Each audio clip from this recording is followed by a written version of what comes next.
Arthur Conan Doyle, Arhiva lui Sherlock Holmes, Aventura unui client ilustru. Citește Carmen Dumitriu. Nu mai poate face rău nimănui acum.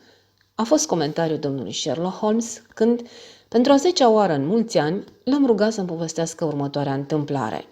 În acest fel, am primit permisiunea de a pune pe hârtie ceea ce a reprezentat momentul culminant al carierei prietenului meu. Atât eu, cât și Holmes, aveam o adevărată slăbiciune pentru baia turcească. De altfel, în plăcuta moleșeala camerei de uscat, la o țigară, Holmes era mai puțin reticent și mai îngăduitor decât oriunde altundeva.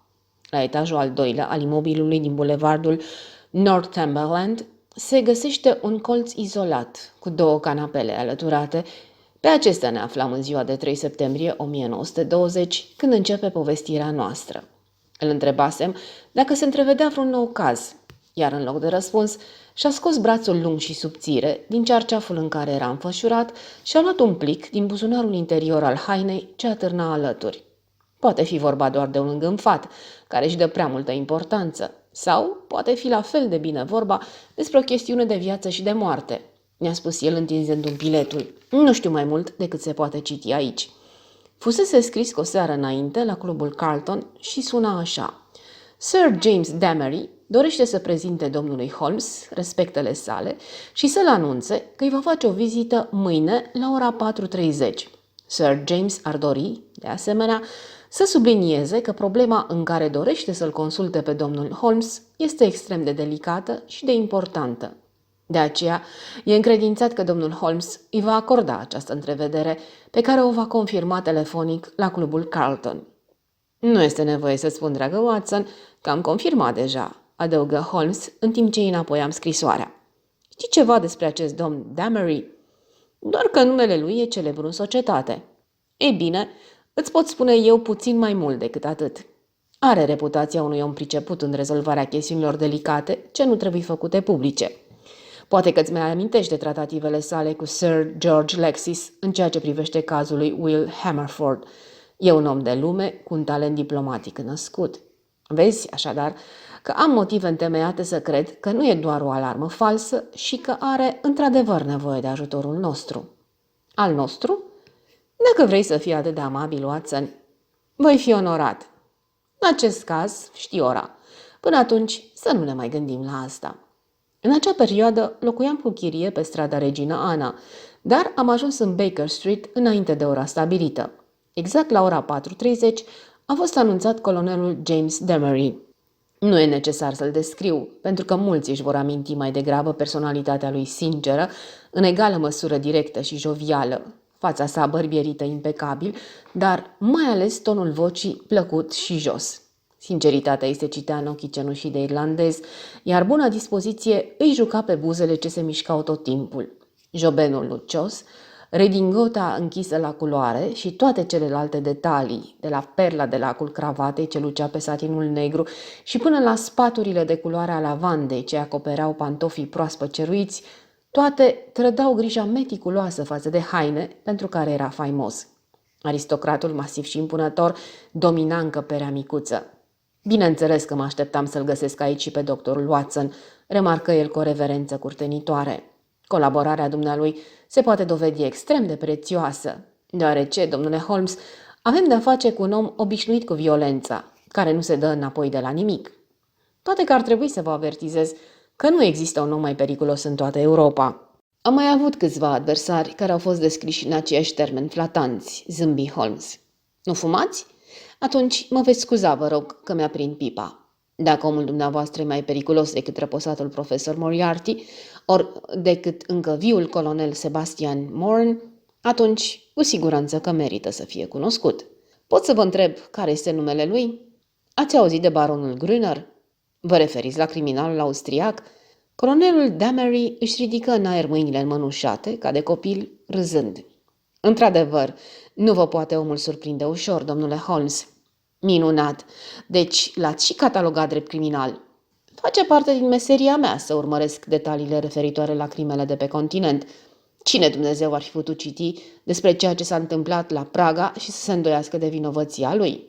A fost salvat printr-un artificiu de procedură și prin moartea suspectă a unui martor. Sunt atât de sigur că și-a ucis soția, când așa numitul accident s-a produs în pasajul Splugen, ca și cum l-a și văzut făcând-o. Știu de asemenea că a venit în Anglia și am presimțit că mai devreme sau mai târziu îmi va da de lucru. Ei, ce-a mai pus la cale baronul Grüner? Sper că această veche tragedie nu a fost din nou scoasă la lumină, nu? Nu. E ceva mai grav. Să răzbuni o crimă e important, dar să previi una e cu mult mai mult decât atât. E îngrozitor, domnule Holmes, să vezi o situație înfiorătoare desfășurându-se sub ochii tăi, să înțelegi cât se poate de clar cum va evolua și totuși să nu poți face nimic pentru a o împiedica. Poate fi vreun om supus unei încercări mai dureroase? Probabil că nu. Atunci, poate că veți arăta înțelegere și compasiune clientului în interesul căruia acționezi. Nu am realizat faptul că sunteți doar un intermediar. Cine este clientul dumneavoastră? Domnule Holmes, voi fi nevoit să vă rog să nu mai insistați cu această întrebare. E foarte important ca eu să-l pot asigura că numele său, demn de tot respectul, nu a fost în niciun fel implicat în această afacere. Motivele sale sunt onorabile și pline de cavalerism, dar preferă să rămână anonim. E inutil să vă spun că onorariile dumneavoastră vor fi acoperite și că veți avea libertate totală de acțiune. Cu siguranță că numele clientului e lipsit de relevanță. Regret, spuse Holmes. Sunt obișnuit să existe mister de o parte a cazurilor mele, dar să întâlnesc misterul în ambele părți, mă tem că e prea confuz. Din păcate, Sir James, cred că va trebui să refuz cazul. Oaspetele nostru s-a arătat profund tulburat. Fața sa mare și expresivă se întunecase de dezamăgire. Nu cred că vă dați seama de efectul faptelor dumneavoastră, domnule Holmes. Nu puneți într-o încurcătură extrem de serioasă, pentru că sunt convins că ați fi încântat să acceptați cazul dacă v-aș putea da toate datele. Și totuși, o promisiune pe care am făcut-o mă împiedică să vi le dezvălui în întregime. Pot măcar să vă prezint ceea ce mi este permis? Chiar vă rog, atât timp cât vă este foarte clar că nu mă angajez la nimic. Asta e de la sine înțeles. Mai întâi, cred că ați auzit fără îndoială de Gerald de Merville. De Merville, cel care și-a câștigat faima la Khyber. Da, am auzit de el. Are o fiică, Violet, tânără, bogată, frumoasă, o femeie minunată din toate punctele de vedere. Pe această fată inocentă ne zbatem să o eliberăm din ghearele unui monstru. Deci, baronul Grüner o are cu ceva la mână? Cu cel mai puternic lucru cu putință când vine vorba despre o femeie. Cu dragostea. Acest individ este, cum probabil ați auzit, extrem de plăcut la înfățișare, manierat, are o voce blândă și acel aer romantic și misterios care înseamnă atât de mult pentru o femeie. Se spune că are întreg sexul frumos la picioarele sale și că a profitat din plin de acest lucru. Dar cum a reușit acest individ să cunoască o domnișoară de condiție, cum e Violet de Merville? Totul s-a întâmplat în timpul unui voiaj pe Mediterana. Neîndoielnic că organizatorii acestei călătorii nu și-au dat seama de adevăratul caracter al baronului decât prea târziu. Ticălosul s-a strecurat în sufletul tinerei doamne în asemenea hal, încât i-a sucit capul complet. A spune că ea îl iubește nu definește nici pe jumătate starea de fapt. Îl adoră, e obsedată de el. Pentru ea nu mai există nimic pe lumea aceasta. Am încercat tot ce se putea ca să o vindecăm de nebunia aceasta, dar în zadar. Pe scurt, vrea să se căsătorească luna viitoare cu el. Cum e majoră și mai are și o voință de fier, nu prea văd cum ar putea fi împiedicată. Știe despre episodul austriac. Diavolul acela viclean i-a povestit toate amănuntele scandaloase din trecutul său, dar întotdeauna în așa fel încât el să pară un martir nevinovat. Ea, pur și simplu, acceptă versiunea lui și nu mai vrea să audă altceva. O, Doamne, nu-i de mirare că ați evitat numele clientului dumneavoastră. Fără îndoială, este vorba despre generalul de Merville. Musafirul nostru se foi plictisit pe scaun. V-aș putea răspunde că da, domnule Holmes, dar n-ar fi adevărat. De Merville e un om zdrobit. Incidentul l-a zdruncinat profund și a pierdut capacitatea de a judeca la rece, ceea ce nu i s-a întâmplat niciodată pe câmpul de luptă, și s-a transformat într-un bătrân obosit, total neputincios în fața unui ticălos atât de puternic și de inteligent cum e acest austriac. În schimb, clientul meu e un vechi prieten al generalului, care i-a fost apropiat mulți ani și care i-a arătat tinerei un interes părintesc încă de pe când purta rochite scurte de fetiță. Nu poate rămâne indiferent la această tragedie, fără a încerca să-i pună capăt. Dar nu este genul de problemă în care să se poate implica Scotland Yardul. El a cerut cu insistență ca dumneavoastră să fiți contactat, așa cum s-a și întâmplat de altfel, dar cu cererea expresă ca numele lui să nu fie implicat în această chestiune. Nu mă îndoiesc, domnule Holmes, cunoscută fiind puterea dumneavoastră extraordinară, că prin mine ați putea ajunge cu ușurință la clientul meu. De aceea, trebuie să fac apel la onoarea dumneavoastră să nu faceți și să nu-i dezvăluiți anonimatul. Holmes zâmbi politicos. Cred că vă pot promite acest lucru fără niciun pericol, zise el, și aș putea adăuga faptul că problema mă interesează și că sunt pregătit să o examinez. Cum voi putea lua legătura cu dumneavoastră? Mă găsiți la clubul Carlton, dar, în caz de urgență, există o linie telefonică privată, XX31. Holmes și-a notat și s-a așezat încă zâmbind, ținându-și agenda deschisă pe genunchi. Dați-mi, vă rog, adresa actuală a baronului. Casa Lodge, lângă parcul Kensington. E o clădire mare. A avut noroc cu niște speculații cel puțin suspecte, iar acum e bogat, ceea ce îl face, bineînțeles, un adversar și mai periculos. E acasă acum? Da. În afară de ceea ce mi-ați spus, îmi mai puteți da și alte informații despre acest individ? Doar că are gusturi costisitoare. Îi plac caii. A jucat polo la Hurlingham, dar apoi, când afacerea de la Praga a devenit publică, a trebuit să plece. Colecționează cărți și tablouri. Are inclinații artistice destul de puternice și cred că e considerat expert în porțelanul chinezesc. De altfel, a scris și o carte pe tema aceasta. O minte complexă, murmură Holmes. Toți marii criminali sunt așa. Vechiul meu prieten Charlie Peace era un virtuos al virorii. Nici Wainwright nu era un artist de mâna a doua. Și aș mai cita și pe alții. Ei bine, Sir James, vă puteți informa clientul că mi îndrept toată atenția asupra baronului Grüner. Nu vă pot spune mai multe. Am și eu sursele mele de informație și îndrăznesc să afirm că am putea găsi unele mijloace pentru a soluționa problema. După ce vizitatorul nostru plecă, Holmes rămase mult timp cufundat în gânduri și mi se păru chiar că uitase de prezența mea. Într-un târziu își reveni, făcând un efort brusc. Ei, Watson, ce părere ai?" m-a întrebat. Cred că ar fi cel mai bine să stai de vorbă cu domnișoara în cauză." Dragul meu, Watson, dacă bietul ei tată, care e bătrân și îndurerat, nu o poate face să schimbe părerea, ce șanse am eu, un străin, să reușesc? Și totuși, e o sugestie demnă de luat în seamă dacă celelalte acțiuni vor eșua. Dar cred că pentru început trebuie să adoptăm o altă abordare. Cred mai degrabă că Shinwell Johnson ne va fi de ajutor. N-am avut ocazia să-l menționez pe Shinwell Johnson până acum, pentru că de puține ori am povestit cazuri din perioada târzie a carierei prietenului meu. În primii ani ai secolului al XX-lea, Johnson i-a devenit un ajutor prețios, cu toate că, îmi pare rău să o spun, Johnson și-a făcut mai întâi un renume ca infractor și chiar a fost închis de 2 ori la Parkhurst. În cele din urmă s-a căit și s-a aliat cu Holmes, devenind agentul lui în uriașa lume interlopă din Londra și a obținut informații care adesea s-au dovedit a fi vitale. Dacă Johnson ar fi fost informatorul poliției, ar fi fost repede de conspirat. Dar, cum el se ocupa de cazuri care nu ajungeau direct în tribunale, activitatea lui nu a fost niciodată descoperită de colegii săi. Dar, așa, protejat de aura celor 2 condamnări, Johnson avea asigurat accesul în orice club de noapte, casă de toleranță sau agenție de pariuri din oraș, iar mintea sa vie și simțul de observație bine dezvoltat făceau din el agentul ideal pentru obținerea informațiilor. La acest om se gândea acum Holmes. Nu mi-am putut însoți prietenul în demersurile lui imediate, pentru că aveam de îndeplinit unele îndatoriri profesionale urgente. Dar stabilisem să ne întâlnim în acea seară la Simpsons, unde, la o masă lângă fereastră, mi-a povestit ce se întâmplase, în timp ce privea fluxul rapid al vieții orașului. Johnson s-a pus pe treabă, a început el. Poate dă de ceva prin cotloanele întunecate ale lumii interlope, pentru că acolo, printre rădăcinile negre ale crimei, trebuie căutate secretele unui astfel de om. Dar dacă acea domnișoară refuză să vadă adevărul, de ce crezi că vreo descoperire recentă o va face să schimbe intențiile?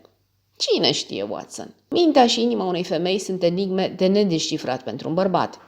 O crimă poate fi acceptată sau explicată și, în același timp, o ofensă cât de mică poate fi iritantă prin ecourile ei. Baronul Grüner îmi spunea. Baronul îți spunea?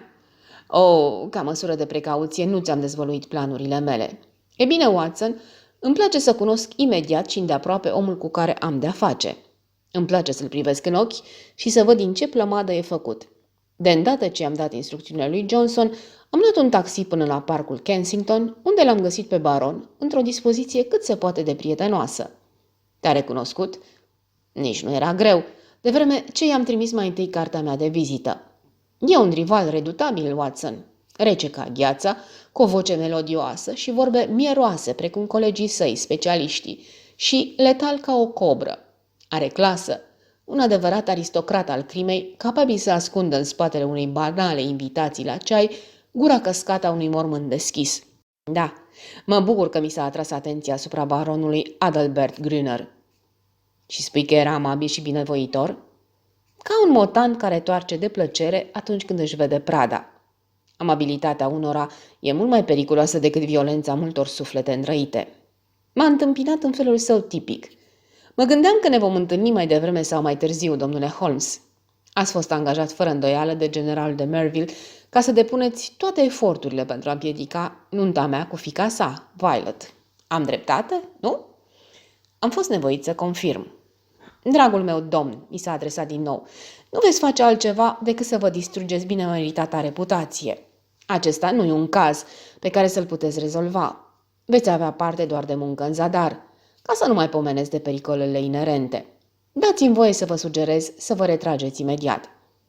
E curios, i-am răspuns, dar același sfat voiam să vi-l dau și eu. Vă respect inteligența, domnule baron, iar puținul pe care îl cunosc despre personalitatea dumneavoastră nu a diminuat deloc acest respect. Haideți să vorbim ca de la bărbat la bărbat. Nimeni nu vrea să vă scormonească trecutul și prin acesta să vă pună într-o lumină defavorabilă. Trecutul e trecut, iar dumneavoastră navigați acum în ape calme. Dar, dacă vă încăpățânați să continuați cu această căsătorie, vă veți trezi cu un roi puternic de dușmani, care nu se vor opri până când nu vor fi transformat Anglia într-un loc mult prea periculos pentru dumneavoastră. Merită riscul? Cu siguranță, ar fi mult mai înțelept dacă ați lăsa-o în pace pe domnișoara cu pricina. N-ar fi tocmai plăcut ca fapte din trecut să-i fie aduse la cunoștință. Baronul are mustăți franțuzești date cu ceară din belșug, ceea ce le face să semene cu antenele unei insecte. Aceste antene tremurau de amuzament în timp ce asculta, iar la sfârșit a scăpat un chicotit amabil. Vă rog să-mi scuzați amuzamentul, domnule Holmes, dar e foarte nostim să vă urmăresc jucând fără nicio carte de valoare în mână. Nu cred că altcineva s-ar fi putut descurca la fel de bine, dar, în același timp, e cam patetic. N-aveți niciun as, domnule Holmes, nimic altceva decât cărți fără nicio valoare. Așa credeți dumneavoastră. Știu că e așa. Hai să clarificăm lucrurile, pentru că eu am o mână atât de bună încât îmi permit să vă arăt cărțile. Am fost destul de norocos încât să câștig în totalitate afecțiunea tinerei doamne. Ea mi-a acordat-o, în ciuda faptului că i-am povestit cât se poate de clar toate incidentele nefericite din trecutul meu. Am avertizat-o și ca anumite persoane, rău intenționate și pornite împotriva mea. Sper că vă recunoașteți în descriere, domnule. Îi vor spune aceste lucruri și am spus cum să le trateze. Ați auzit, cred, de sugestia post-hipnotică. Ei bine, veți avea ocazia să vedeți cum funcționează, pentru că un om cu personalitate poate folosi hipnoza fără a cădea în vulgaritate sau în trufie. Așadar, ea e pregătită să vă cunoască, deoarece nu mă îndoiesc că veți fixa o întâlnire. La urma urmei, e destul de supusă părintelui ei, exceptând o singură privință, desigur. Cum nu mai părea a fi nimic de adăugat Watson, m-am ridicat să plec cu atâta demnitate cât mai îmi rămâsese. Dar, când am pus mâna pe clanță, m-a oprit. Apropo, domnule Holmes, l-ați cunoscut pe agentul francez Lebrun? Da. Ați aflat ce nenorocire i s-a întâmplat? Am auzit că a fost bătut și sclodit pe viață de câțiva apași în cartierul Montmartre. Adevărat, domnule Holmes, foarte adevărat. O curioasă coincidență e faptul că se interesase de afacerile mele cu numai o săptămână înainte. Nu face și dumneavoastră acest lucru, domnule Holmes. Aduce ghinion. Au aflat-o câțiva alți oameni. Ultimul lucru pe care vreau să vi spun e să mergeți pe drumul dumneavoastră și să mă lăsați pe mine să merg pe al meu. La revedere! Și iată, Watson, acum ești la curent cu totul. Individul pare periculos. Extrem de periculos. Nu dau doi bani pe amenințare. dar acesta e tipul de om care spune mai puțin decât are de gând să facă. Chiar trebuie să te amesteci. Contează chiar atât de mult dacă se căsătorește cu fata? Având în vedere că, fără îndoială, și-a ucis ultima soție, a spune că, într-adevăr, contează foarte mult. Și apoi mai e și clientul. Încă nu e nevoie să vorbim despre asta. Mai bine ai veni cu mine acasă după ce îți termin cafeaua, căci Shinwell va fi acolo cu raportul. Shinwell era într-adevăr acolo. Un om scorbutic și masiv, cu o față roșie și ochi vii, singurul semn exterior al minții sale deosebit de viclene. Părea că se coborâse din ceea ce era în mod caracteristic regatul lui. Iar lângă el, pe canapea, stătea o fată roșcată, zveltă, cu o piele tânără și palidă, dar, în același timp, plină de jale și de păcate, astfel încât privitorul putea ușor vedea urmele teribile pe care lepra le lăsase asupra ei. Vă prezint pe domnișoara Kitty Winter, începu Shinwell, agitându-și mâna grasă în loc de orice altă prezentare. Ce știe... vă spune singură. Bag mâna în foc pentru ea, domnule Holmes. Și totul la o oră de la mesajul dumneavoastră. Sunt ușor de găsit, zise tânăra femeie. La naiba, Londra îmi vine de hac de fiecare dată. La fel și cu grăsunul Shinwell. Suntem vechi prieteni, grăsunul și cu mine. Da, ce Dumnezeu! Altcineva ar trebui să fie într-un iad mult mai adânc decât al nostru, dacă mai există un dram de dreptate pe lumea asta. Și acela e omul dumitale, domnule Holmes. Înțeleg că avem parte de sprijinul dumneavoastră, domnișoară Winter, zâmbi Holmes. Dacă vă pot ajuta să-l trimiteți acolo unde e locul, sunt a dumitale trup și suflet, adăugă vizitatoarea noastră cu furie. Pe fața ei albă și în ochii arzători se citea o ură atât de mare cum nu se poate întâlni decât arareori la o femeie și niciodată la un bărbat. Nu-i nevoie să-mi cercetați trecutul, domnule Holmes. N-are sens. Dar ceea ce sunt acum e ceea ce Adalbert Grüner m-a făcut. Dacă aș putea, l-aș distruge. Strânse frenetic un gât invizibil prin aer. Dacă aș putea, l-aș arunca în prăpastia în care a împins el pe atâția. Știți care e situația? Grăsunul Shinwell mi-a spus. Este pe urmele unei alte amărâte, dar de data asta vrea să se și însoare cu ea. Iar dumneata vrei să-l împiedici.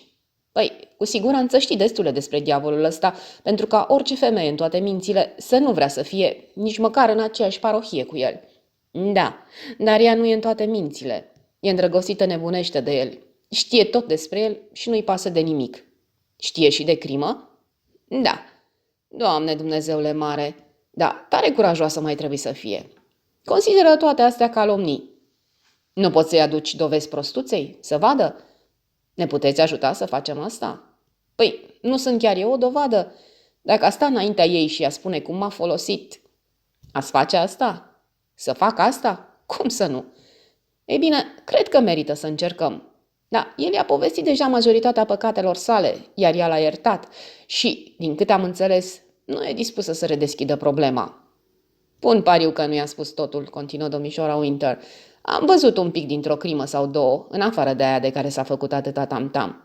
Obișnuia să-mi povestească de careva în felul lui mieros, apoi se uita la mine calm și îmi spunea, a murit după o lună. Și nu erau baliverne. Da, n-am dat crezare.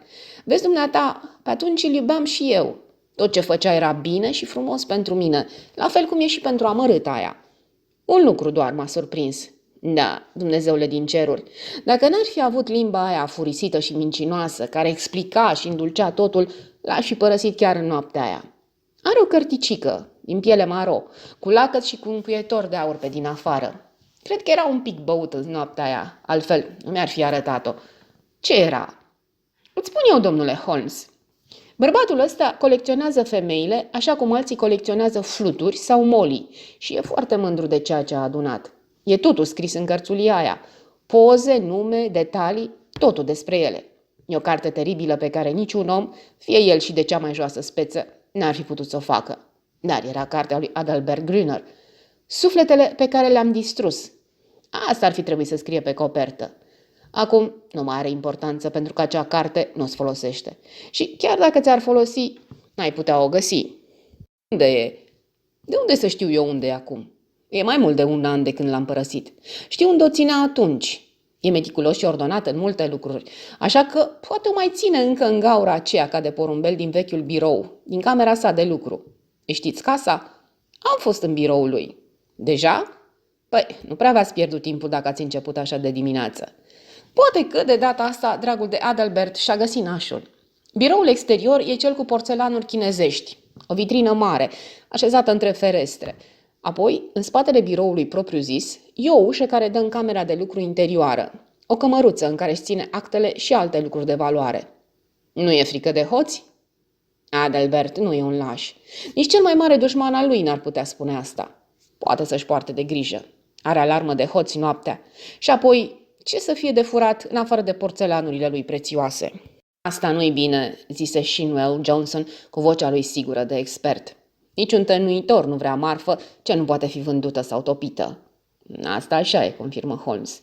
Acum, domnișoară Winter, vă rog să fiți amabilă și să veniți aici mâine seară, la ora 5. Între timp, eu voi reflecta dacă sugestia dumneavoastră de a o întâlni personal pe tânăra doamnă poate fi pusă în practică. Vă sunt cât se poate de îndatorat pentru cooperare și cred că nu e nevoie să menționez faptul că, într-adevăr, clienții mei vor fi generoși.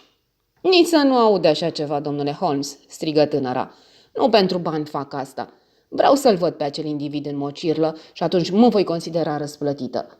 Vreau să-l văd căzut în mocirlă și cu fața lui blestemată sub talpa piciorului. Acesta-i prețul meu. Voi fi alături de dumneavoastră mâine și în orice altă zi, atât timp cât veți fi pe urmele lui. Grăsunul vă poate spune unde să mă găsiți. Nu l-am mai văzut pe Holmes până seara următoare, când am luat cina din nou la restaurantul nostru preferat, la Strand. Când l-am întrebat cum mersese întâlnirea, a dat din numeri și mi-a povestit întâmplarea pe care eu o voi reda în felul următor, pentru că afirmațiile sale dure și seci au nevoie de puțin tact pentru a se apropia de termenii vieții reale. Nu a fost nicio problemă să obținem întrevederea, începu el, deoarece fata se mândrește cu obediența filială pe care o arată tatălui său în orice altă chestiune, drept căință pentru refuzul ei încăpățânat în ceea ce privește logodna. Generalul a sunat să ne anunțe că totul e pregătit, iar focoasa domnișoară Winter a venit la ora stabilită, astfel că, la 5:30, un taxi ne lăsa în fața casei din piața Berkeley, numărul 104, unde și are locuința bătrânul soldat, una dintre acele case londoneze groaznic de cenușii, ce ar face și o biserică să pară frivolă. Un valet ne-a condus într-un salon mare, cu perdele galbene, unde ne aștepta o doamnă rigidă, distantă și sobră ca gheața. Nu știu cum să ți-o descriu prea bine, Watson. Poate că o să întâlnești înainte de final și atunci îți vei putea folosi locvacitatea pentru a descrie singur. E frumoasă, dar frumusețea ei are ceva eteric, parcă vine dintr-o altă lume. Are ceva din entuziasmul și hotărârea unui fanatic exaltat de gândurile sale. Am mai văzut astfel de chipuri în picturile marilor maestri ai Evului Mediu. Cum a putut un individ ca acela să pună mâinile pe o astfel de ființă, depășește puterea mea de înțelegere. Poate că ai observat cum extremele se atrag. Spiritualul cu materialul, omul cavernelor și îngerul. Da, nu cred că ai văzut un caz ca acesta. Știa de ce venisem. Bineînțeles că ticălosul nu pierduse timpul și o trăvise mintea împotriva noastră. Cred că a fost destul de surprinsă de prezența domnișoarei Winter, dar ne-a invitat să luăm loc pe 2 scaune, cu o mișcare a mâinii, ce amintea mai degrabă de o maică stareță, primind vizita a 2 călugări cerșetori leproși. Ei bine, domnule, începu ea cu o voce de gheață, numele dumneavoastră nu mi este străin. Nu o vizitați, din câte înțeleg, pentru a-mi calomnia logodnicul, pe baronul Grüner. Am acceptat această întrevedere la dorința tatălui meu, dar vă avertizez de la bun început că orice veți spune nu va avea nici cel mai mic efect asupra mea. Mi-a părut rău pentru ea, Watson. O priveam ca și cum ar fi fost fiica mea. Elocvența nu e punctul meu forte. Eu îmi folosesc capul, nu inima. Dar ai cuvântul meu că am pledat în fața ei cu toată căldura de care sunt în stare. I-am descris situația înfiorătoare a femeii care își dă seama de adevăratul caracter al unui bărbat doar după ce îi devine soție. O femeie care trebuie să accepte mângâierile unei mâini pătate de sânge și a unor buze depravate. Nu i-am ascuns nimic. Întreaga rușine, frica, agonia, lipsa oricărei speranțe, toate cuvintele mele fierbinți n-au putut aduce o umbră de culoare pe obrajii ivorii, ori umbra vreunei emoții în privirea ei distantă. M-am gândit la ce mi-a spus ticălosul de influența post-hipnotică. Dacă o priveai cu atenție, chiar puteai crede că plutea undeva deasupra pământului, pierdută într-un vis extatic. Și totuși, răspunsurile ei nu aveau nimic ambigu în ele. M-am ascultat cu răbdare, domnule Holmes. Efectul e exact cel pe care l-am prevăzut. Sunt conștientă de faptul că Adalbert, logodnicul meu, a avut o viață mai agitată, în care a trezit sentimente puternice de ură și atacuri din cele mai injuste. Nu sunteți decât ultimul dintr-un șir de oameni care l-au calomniat în fața mea. E posibil să fiți bine intenționat, deși am aflat că nu sunteți decât un agent plătit care ar putea să lucreze foarte bine și pentru baron și contra lui. Dar aș vrea să înțelegeți odată că eu îl iubesc și că el mă iubește și că părerea lumii nu înseamnă mai mult pentru mine decât ciripitul păsărilor ce se aud acum în fața ferestrei. Dacă firea lui nobilă a avut vreun moment de decădere, atunci probabil că eu am fost trimisă pentru a ridica la adevăratul și binemaritatul nivel. Ceea ce nu mi-e clar, și în acest moment s-a întors către însoțitoarea mea, e cine ar putea fi această tânără doamnă. Tocmai voiam să-i răspund când fata răbufni ca o furtună. Dacă ai văzut vreodată focul și gheața față în față, atunci știi cum arătau femeile acestea două. Îți spun eu cine sunt, țipă ea, țâșnind din scaun cu gura schimonosită de revoltă. Eu sunt ultima lui amantă. Sunt una dintre sutele pe care le-a sedus, le-a folosit, le-a ruinat, iar mai apoi le-a aruncat la groapa de gunoi, așa cum va face și cu tine de altfel. Numai că groapa ta de gunoi va fi mai curând mormântul și poate că așa e mai bine. Îți spun eu, femeie nebună, dacă te căsătorești cu bărbatul acesta, te căsătorești cu moartea. Nu știu dacă îți va frânge inima sau gâtul, dar una din două tot o va face. Nu spun asta din dragoste pentru tine. Nu-mi pasă nici cât negru sub unghie dacă trăiești sau mori, ci vorbesc din ură și dispreț pentru el, pentru că vreau să mă răzbun pentru ceea ce mi-a făcut. Dar nu are importanță și nu-i nevoie să te uiți așa la mine, frumoasă doamnă, pentru că vei arăta probabil mai jalnic decât arăt eu când va termina cu tine. Prefer să nu discut aceste probleme, spuse domnișoara de Merville rece. Dați-mi voie să spun odată pentru totdeauna că îmi sunt cunoscute 3 dintre episoadele în care logodnicul meu s-a încurcat cu modiste și am fost asigurată de regretul său sincer pentru orice neajuns le-ar fi putut pricinui. 3 episoade? A țipat însoțitoarea mea. Nebună! Ești nebună de legat. Domnule Holmes, vă rog să puneți capăt acestei întrevederi, se auzi vocea de gheață. M-am supus dorinței tatălui meu de a vă vedea, dar nu sunt obligată să ascult vorbele delirante ale acestei persoane. Cu o înjurătură, domnișoara Winter se repezi și, dacă nu aș fi prins-o de încheietură, ar fi apucat-o pe femeie de păr. Am târât-o spre ușă și am fost destul de norocos că am putut să o bag într-un taxi fără scandal, că nici nu-și mai putea stăpâni furia. Judecând la rece, și eu eram destul de furios, Watson, pentru că era ceva iritant în calmul distant și în suprema complacere a femeii pe care încercam să o salvăm. Așa că știi din nou unde ne aflăm și e clar că trebuie să mă gândesc la un nou plan pentru mutarea de deschidere, deoarece e clar că gambitul acesta nu va funcționa. Ținem legătura, Watson, pentru că mai mult ca sigur vei avea și tu un rol de jucat, deși cel mai probabil e că următoarea mutare le aparține lor, nu nouă. Și așa a fost. Lovitura lor, sau mai degrabă lovitura lui, căci mă îndoiesc că doamna ar fi avut cunoștință de ceva, a venit mai repede decât ne așteptam. Cred că îți pot arăta chiar piatra din pavaj pe care mă aflam când mi-au căzut ochii pe panoul cu titlul de ziare și un fior de groază mi-a săgetat sufletul. Era între Grand Hotel și gara Charing Cross, într-un loc unde un vânzător de ziare Chung etala ediția de seară. Data arăta că totul se întâmplase doar la 2 zile de la ultima noastră conversație. Acolo, negru pe galben, era teribilă veste. Atac criminal asupra lui Sherlock Holmes. Am rămas ca trăznit peste câteva minute. Apoi îmi amintesc ca prin ceață că am apucat ziarul, am auzit protestele omului căruia nu-i plătisem și, în fine, mă văd stând în ușa unei farmacii, citind înfiorătorul paragraf. Suna cam așa. Am aflat cu regret că domnul Sherlock Holmes, binecunoscutul detectiv particular, a fost victima unui atac criminal ce a avut loc în această dimineață și care l-a lăsat într-o stare a sănătății precară. Nu avem încă date exacte, dar se pare că incidentul a avut loc în jurul orei 12 pe strada Regent, în fața cafenelei Royal. Atacul a fost provocat de 2 bărbați înarmați cu bâte, iar domnul Holmes a primit lovituri în cap și pe corp, cauzându-i se răni descrise de medici ca fiind deosebit de grave. A fost dus la spitalul Charing Cross, iar apoi a insistat să fie condus la domiciliul său din Baker Street. Se pare că ticăloșii care l-au atacat erau îmbrăcați ca 2 domni respectabili.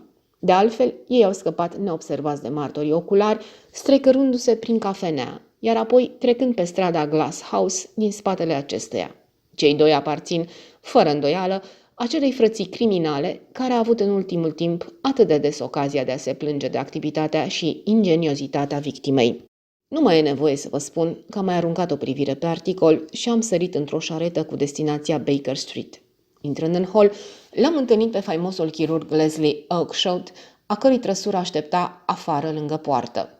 Nu-i niciun pericol imediat, raportă el. 2 răni la cap și un număr considerabil de vânătăi. Au fost necesare câteva copci. I-am sugerat morfină și, deși e absolut necesar să aibă liniște, o întrevedere de câteva minute n-ar fi cu desăvârșire interzisă. Având permisiunea lui, am năvălit în camera întunecată. Pacientul era perfect conștient și mi-a pronunțat numele șoptind drăgușit. Jaluzelele erau pe 3 sferturi croborâte, dar o rază ce reușise să se strecoare printre ele lumina capul rănitului. O pată stacojie străbătuse straturile albe ale compresei albe de in, ieșind la suprafață. M-am așezat, aplecându-mă spre el.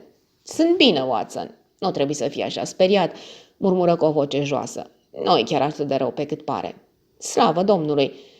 Ți-aduce aminte că mă descurc și eu destul de bine la mânuirea bastonului. Majoritatea loviturilor le-am parat, dar al doilea bărbat a fost prea mult pentru mine. Spune-mi ce pot face, Holmes. Cu siguranță că ticălosul acela i-a trimis. Am să iau pielea de pe el. Nu mai spune că asta e ceea ce vrei. Bunul meu, Watson, noi nu putem face nimic în privința asta, doar dacă polițiștii nu pun mâna pe indivizii aceia. Planul lor de scăpare a fost foarte bine pus la punct. Putem fi siguri de asta. Dar am și eu planurile mele. Primul pas este să exagerăm gravitatea rănilor. Vor veni la tine după noutăți. Înflorește cât poți de mult. Că voi fi norocos dacă voi supraviețui până la sfârșitul săptămânii, că delirezi, ce vrei tu. Dar ai grijă să nu sări calul. Și Sir Leslie Oakeshott? Nu îmi fac griji pentru el. Voi avea grijă să vadă partea cea mai rea cu putință. Altceva? Spune-i lui Shinwell Johnson să o pună la adăpost pe fata aceea. Cei 2 finuți sunt pe urmele ei acum. Au aflat, desigur, că e implicată în caz. Dacă au încercat să-mi facă mie felul, nu prea cred că pe ea o vor neglija. E urgent. Ai grijă să-l anunți în seara aceasta.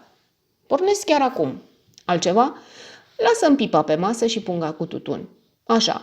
În fiecare dimineață vom plănui ce facem mai departe. Am aranjat cu Shinwell Johnson să o ducă pe domnișoara Winter într-o suburbie liniștită și să aibă grijă să fie discretă până ce pericolul va fi trecut. Timp de 6 zile, publicul a crezut că Holmes e pe patul de moarte. Buletinele despre starea sănătății lui erau foarte grave, iar în ziar apăreau articole morbide. Vizitele mele constante mă asigurau însă că lucrurile nu stăteau deloc așa. Constituția sa suplă, dar rezistentă, și voința de fier făceau minuni.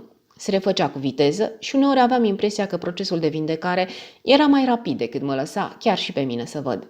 Omul acela avea o înclinație spre secrete, ale căror efecte erau dramatice, dar care îl făceau chiar și pe cel mai apropiat prieten al său să se întrebe care erau cu adevărat planurile lui. Împingea la extrem proverbul care spune că secretul cel mai bun e cel pe care îl știe doar o persoană. Era mai apropiat decât oricine altcineva și cu toate astea eram mereu conștient de distanța dintre noi. Copcile i-au fost scose în cea de-a 7-a zi, deși în ziarele de seară apăruse o știre cum că ar suferi de erizipeli. Acelea ziare de seară publicau un articol al cărui conținut trebuia să-l aduc la cunoștința prietenului meu, bolnav sau nu.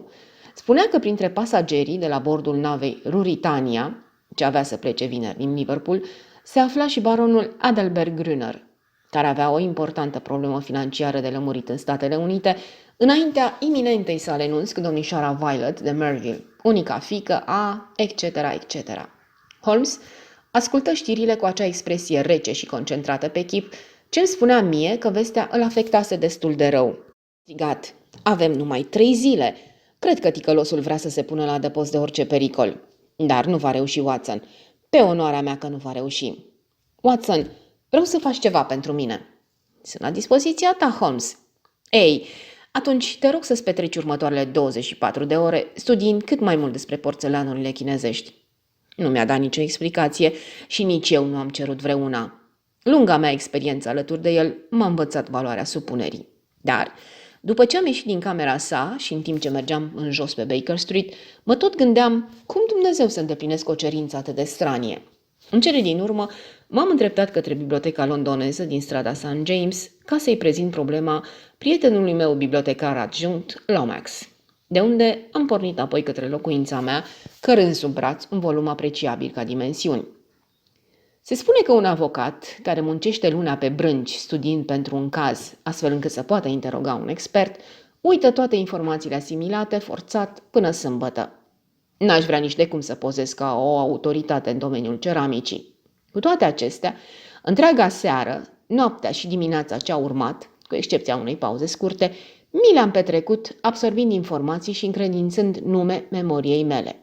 Așa am aflat despre emblemele marilor artiști decoratori, despre misterul datelor ciclice, despre trăsăturile distincte ale stilului Hung Wu, despre frumusețea celui Yung Lo, despre inscripțiile Tang Ying și despre gloria perioadelor de început, Sung și Wao.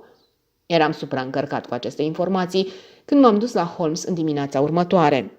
Se ridicase din pat, deși din știrile ce se publicau n-ai fi putut ghici aceasta, și stătea în fotoliul lui favorit, ținându-și mult prea bandajatul cap între mâini.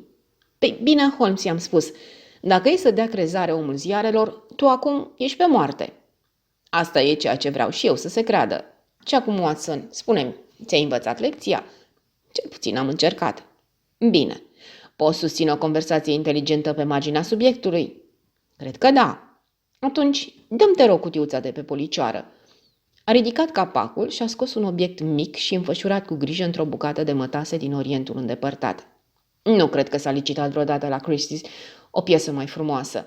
Un set complet de astfel de obiecte ar fi valorat cât răscumpărarea unui rege. De fapt, mă îndoiesc că ar putea exista un astfel de set în afara zidurilor Palatului Imperial din Pekin. Simpla vedere a obiectului l-ar înnebuni pe un cunoscător. Ce trebuie să fac cu ea? Holmes îmi întinse o carte de vizită pe care era scris Dr. Hill Barton, strada Half Moon, numărul 369. Acesta e numele tău în seara asta, Watson. Îl vei vizita pe baronul Grüner. Îi cunosc puțin obiceiurile și știu că la 8:30 e liber. Va fi anunțat înainte de vizita ta și îi se va spune că vrei să-i arăți un exemplar absolut unic dintr-un set de porțelan Ming. Poți foarte bine să fii și doctor, de vreme ce acest rol îl poți juca fără greș.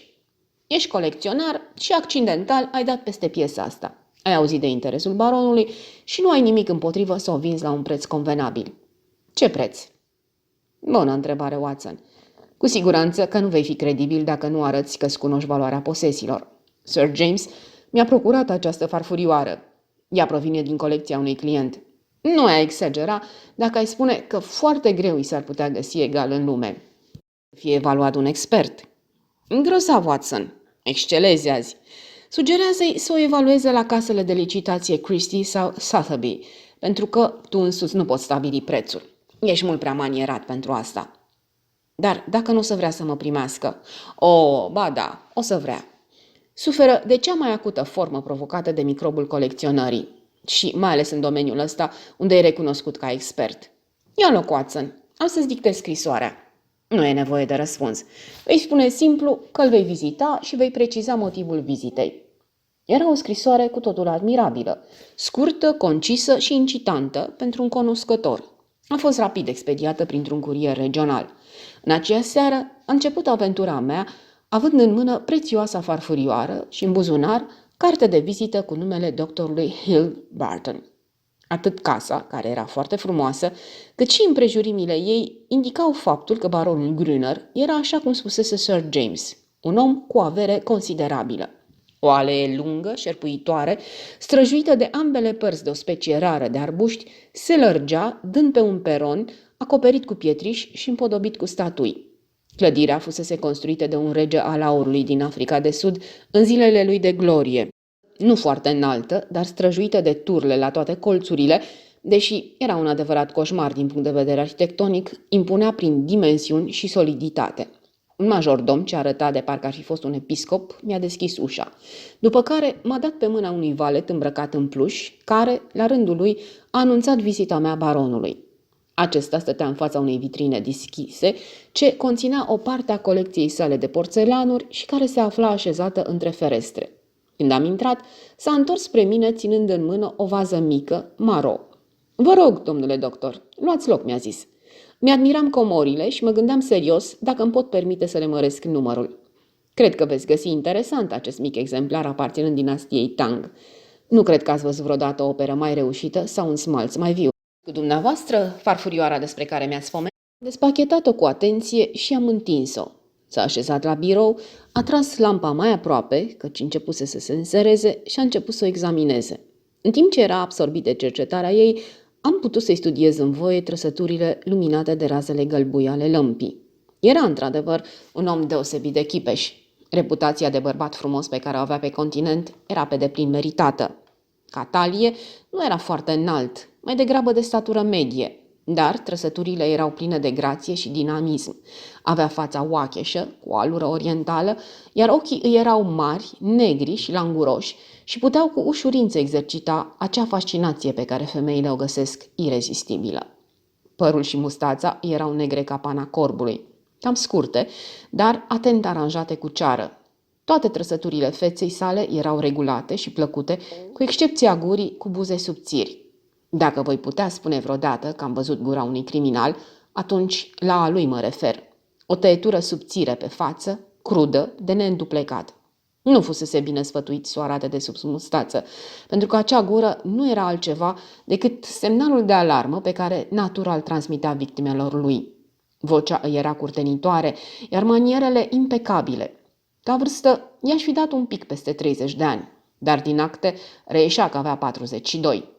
"Superbă, cu adevărat superbă," zise într-un târziu. "Și spuneți că face parte dintr-un set de 6 piese?" "Ceea ce mă uimește e că n-am auzit de un asemenea exemplar. Cunosc numai unul în Anglia care să le egaleze, dar cu siguranță acela nu e de vânzare.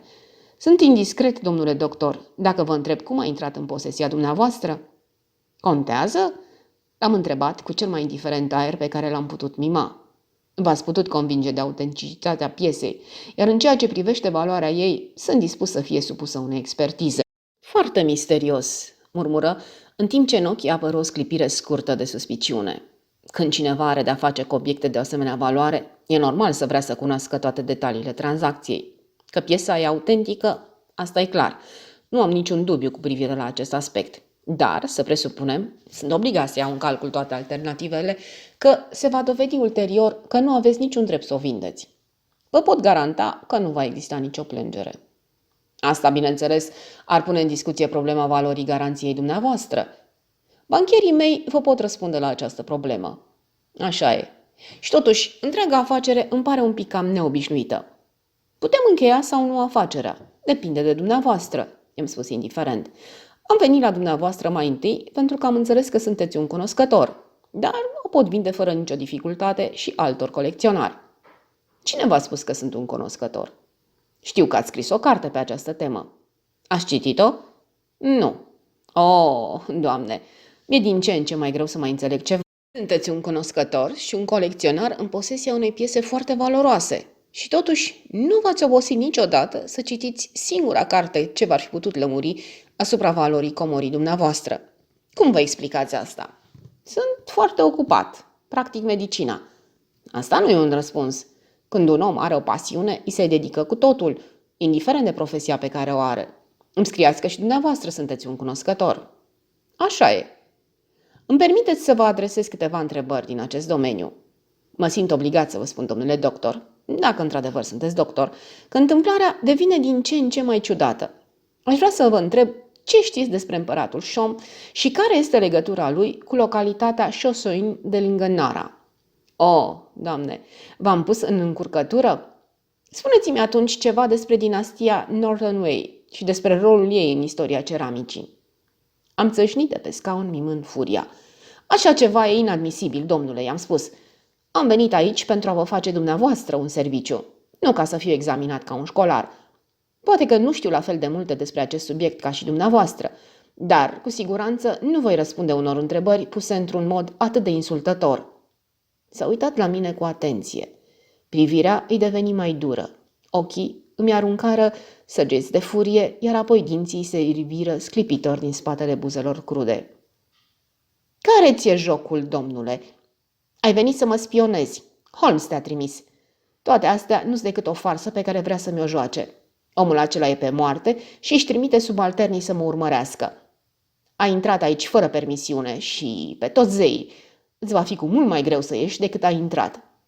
Sări în picioare extrem de furios și se dădu un pas înapoi, pregătindu-se de atac. Probabil că m-a suspectat încă din primul moment, iar scurta examinare n-a făcut altceva decât să-i confirme suspiciunea.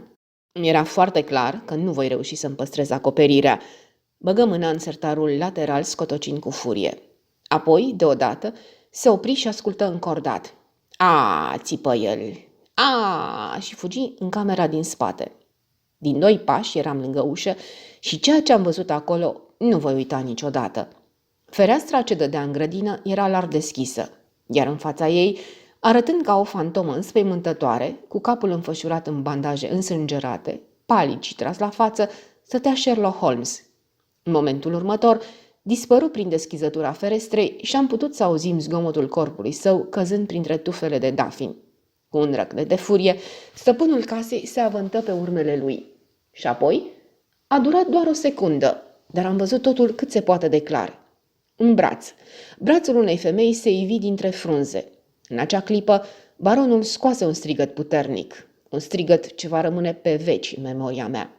Își acoperi fața cu mâinile și începu să alerge prin cameră, lovindu-și capul de toți pereții. Apoi se prăbuși pe covor, zvârcolindu-se și rostogolindu-se, în timp ce casa răsuna de țipete. Apă, apă, pentru Dumnezeu, apă!" răgnea el. Am înșfăcat carafa de pe o măsuță din apropiere și m-am grăbit să-i vin în ajutor. În aceeași clipă, majordomul și câțiva valeți se nepustiră în cameră. Îmi amintesc că unul dintre ei chiar a leșinat atunci când am întors lumina lămpii către fața înfiorătoare a rănitului. Vitriolul îi rodea carnea și se prelungea pe urechi și pe bărbie. Un ochi era deja alb și sticlos. Celălalt era roșu și inflamat. Chipul, pe care îl admirasem cu câteva clipe mai devreme, era acum ca un portret frumos pe care artistul îl ștersese cu un burete ud și murdar. Trăsăturile erau neclare, decolorate și cumplite de inumane. Le-am explicat în câteva cuvinte că se întâmplase ceva ce avea legătură cu vitriolul. Unii au sărit pe fereastră, alții s-au repezit către peluză, dar se întunecase deja și începuse să plouă. Printre ulete de durere, victima șuiera și turba de furie împotriva celei care se răzbunase pe el. A fost blestemata de Kitty Winter," strigă el. Ah, diavolița! O să plătească pentru asta! O să plătească! Dumnezeule mare, durerea asta este insuportabilă!" I-am uns fața cu ulei, i-am pus fașe curate pe rănile deschise și am făcut o injecție cu morfină. Din cauza șocului, îi pieriseră toate suspiciunile legate de mine și se agățase de mâinile mele ca și cum eu aș fi avut puterea să fac ochii aceia ca de pește mort să se limpezească. I-aș fi deplâns de norocirea dacă nu m-aș fi gândit la viața netrepnică ce provocase această transformare hidoasă. Era dezgustător să simt atingerea mâinii arse și m-am simțit ușurat când medicul său, care venise însoțit de un specialist, m-a eliberat de această povară. Sosise și un inspector de poliție, căruia i-am înmânat adevărata mea carte de vizită. Ar fi fost nu doar zadarnic, ci și inutil să fac altfel, căci figura mea era la fel de cunoscută printre oamenii de la Scotland Yard ca și a lui Holmes. La scurt timp, am părăsit casa aceea întunecată și plină de teroare. În mai puțin de o oră ne aflam pe Baker Street. Holmes ședea în fotoliul său și arăta foarte palid și obosit. Pe lângă rănile trupești, chiar și nervii săi de oțel erau zdruncinați de întâmplările serii și mă asculta cu groază în timp ce îi povesteam despre transformările suferite de baron. Răsplata păcatelor, Watson, răsplata păcatelor, mi-a zis. Mai devreme sau mai târziu, toți își primesc pedeapsa. Și Dumnezeu mi-e martor că erau destule păcate, adăugă el, luând în mână cărțulia maro de pe masă. Iată agenda despre care ne-a povestit femeia. Dacă nici asta nu oprește nunta, atunci nimic nu o va face. Dar va reuși, Watson. Trebuie să reușească. Nici o femeie cu puțin respect de sine nu ar rezista. Acesta e jurnalul iubirilor sale? Acesta e jurnalul desfrâului său. Spune-i cum vrei. Din clipa în care femeia ne-a pomenit de el, mi-am dat seama ce armă teribilă ar fi dacă am intra în posesia lui. N-am zis nimic despre ceea ce aveam de gând să fac, pentru că ar fi putut să lase să-i scape vreo indiscreție. dar mă măcinat mult gândul. Apoi, atacul acesta asupra mea mi-a dat ocazia să las pe baron să creadă că nu mai avea de ce se teme din partea mea. Tot răul a fost spre bine. Aș mai fi așteptat un pic, dar vizita lui în America mi-a forțat mâna. N-ar fi lăsat niciodată un document atât de compromițător în urma sa. Așa că a trebuit să trec la fapte imediat. Să intru în casă pe furiș noaptea mi-era imposibil. Era prevăzător. Dar aveam o șansă seara. Condiția să-i fie distrasă atenția. Aceasta era treaba ta și a farfurioarei Bleu. Dar trebuia să fiu sigur de locul în care se afla agenda și știam că am doar câteva minute, căci timpul îmi era limitat de cunoștințele tale despre porțelanele chinezești. Așa că în ultimul moment am chemat-o și pe fată. Cum puteam eu să ghicesc ce ascundea ea în micul pachet pe care îl ținea sub pelerină? Credeam că a venit să mă ajute pe mine, dar se pare că avea și ea treburile ei. Și-a dat seama că tu m-ai trimis. Mi-era teamă că așa va fi, dar l-ai ținut ocupat exact cât aveam nevoie ca să iau cartea, chiar dacă nu îndeajuns de mult ca să dispar fără urmă. Ah, Sir James, mă bucur că a sosit. Prietenul nostru curtenitor răspunsese invitației noastre. A ascultat cu cea mai mare atenție povestirea lui Holmes. Ați făcut minuni, minuni, strigă el după ce a auzit ce s-a întâmplat. Dar dacă acele răni sunt atât de grave pe cât spune doctorul Watson, atunci scopul nostru de a împiedica acest mariaj a fost atins și fără ajutorul agendei. Holmes clătină din cap. O femeie ca domnișoara de Merville nu ar face așa ceva. L-ar iubi și mai mult acum, văzând în el un martir desfigurat. Nu. Aspectul moral și nu cel fizic. Iată cu ce trebuie să luptăm noi. Agenda o va aduce cu picioarele înapoi pe pământ, căci nu știu ce altceva ar mai putea o face. E scrisul lui. Asta trebuie să o convingă. Plecă luând cu el atât jurnalul, cât și prețioasa sa farfurioară. Fiind și eu în întârziere, l-am însoțit până jos, în stradă.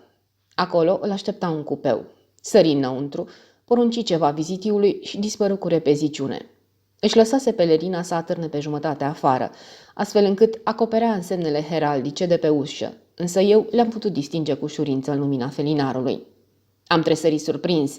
M-am întors și am urcat în grabă scările până la camera lui Holmes. Am aflat cine e clientul nostru, Holmes, am strigat entuziasmat de descoperirea grozavă. Este un prieten loial și un domn desăvârșit, a completat Holmes, ridicându-și mâna ca să mă oprească. Hai să păstrăm ceea ce știm pentru noi. Nu știm cum a fost folosit jurnalul incriminant. Cred că Sir James a fost mai precaut de această dată sau, mai degrabă, înclin să cred că o astfel de sarcină delicată i-a fost încredințată tatălui fetei. Efectul, în orice caz, a fost cel așteptat. Exact 3 zile mai târziu a apărut un anunț în ziarul The Morning Post care spunea că nunta dintre baronul Adelbert Grüner și domnișoara Violet de Merville nu va mai avea loc. În același ziar se puteau citi detaliile primei audieri în cazul domnișoarei Kitty Winter, care fusese pusă sub acuzare pentru că aruncase cu vitriol în baron. Însă, pe parcursul audierilor fusese reprezentate atâtea circumstanțe atenuante încât pedeapsa fusese pe cât de mică posibil. Sherlock Holmes a fost acuzat de pătrundere prin efracție, dar, când scopul e nobil și clientul suficient de cunoscut, până și rigida lege britanică devine mai flexibilă și mai umană. Prietenul meu n-a ajuns nici până în prezent în boxa acuzaților. Sfârșit.